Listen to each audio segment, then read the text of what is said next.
ay rated SPG. Striktong patnubay at gabay ng magulang ang kailangan. Maaaring may masiselang tema, lengguwahe, karahasan, sexual, horror o droga na hindi angkop sa mga bata.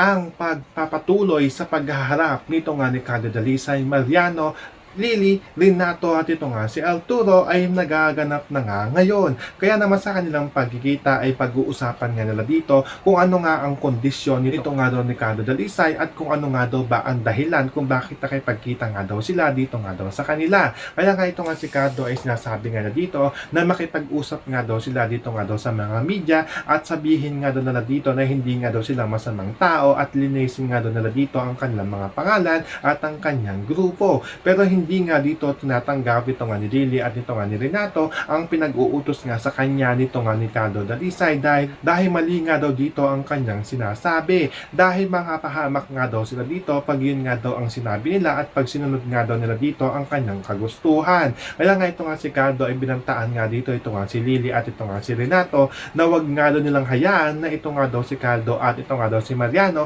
ang humanap pa nga daw dito nga daw sa media upang sirain nga daw dito ang kanilang mga pangalan. So pakakaabangan nga natin dito kung saan nga bahahantong ito nga pakikipag-usap ni Carlo Dalisay dito nga kay Lily, kay Renato at dito nga kay Arturo at kung papayag nga ba ito dito nga sa kasunduan nga nila. Yan ang ating mga pakakatutukan at pakakaabangan dito nga lang sa FPJ San Provinciano.